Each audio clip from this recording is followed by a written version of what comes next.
A big announcement yesterday made by yourself on behalf of your government. Let's talk about the almost 1.4 million announced for the county yesterday.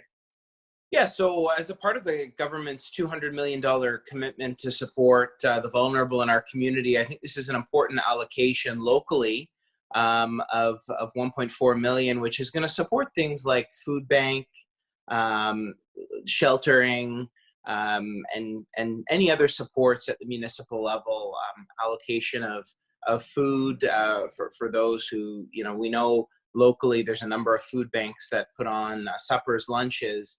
It's to support with things like that, and as a part of that 200 million commitment, it was critical for us to ensure that we get a significant portion into Northumberland County. I was really pleased to see the overall amount and to work with Minister Smith on that allocation locally. Again, for a lot of people who don't know this, the province transfers that funding through our lower tiers. So that's through the county and through our municipalities. And again, that will be used to support things like food banks, sheltering, things of that nature. And it's ultimately decided at our lower tier. The rationale behind that is I work closely with our lower tier municipalities. Of course, we have 7 in Northumberland County. The needs vary from Port Hope to Brighton up to Campbellford and Trent Hills. So really getting that grassroots sense of how to support those in need at a very, very local level.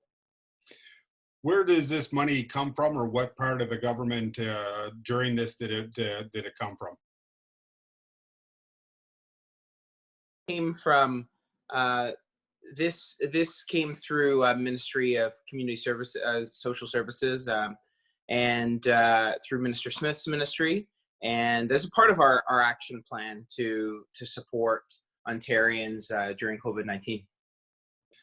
So David, you have 2 Indigenous reserves in your riding, Hiawatha and Alderville. What has been the talk out of those reserves? I know Alderville itself has taken made some decisions within the last week to close some businesses and some shops as well on there. How much support, or what do you do with Indigenous reserves? Because I know that they do govern themselves on a different set of rules. Well, we work closely. Every Friday I convene a call with our chiefs and mayors, and for example, last Friday we had Minister Phillips on talking about various financial supports. I know small businesses and our tourism sector are a big priority in our region.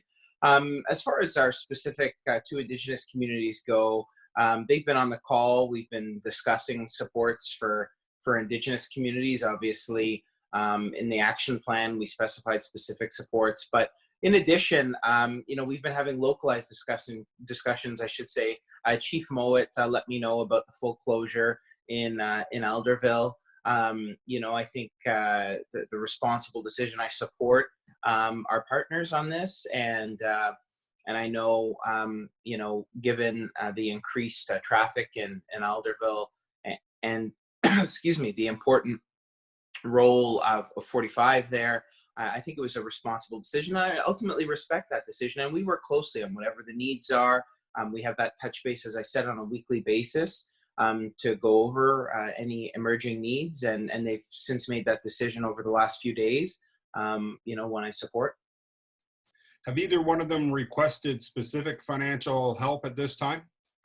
No, not that I'm not that I'm aware of as of yet. But we do have that weekly touch base, and the province stands willing and ready to assist in any respect, and certainly locally. I'll be a fierce advocate wherever the allocation of funds is needed. About the job your premier has done, especially recently. I've been exceptionally proud of the leadership of our premier. We've been decisive. We've led the province when it comes to a number of significant measures, from state of emergency to essential services to additional calls. The premier's been instrumental behind the scenes. The premier at every step has been a team player, a consensus builder, has led by example, and has worked collaboratively. And I think in trying times, that's what Ontarians want to see: strong, decisive leadership.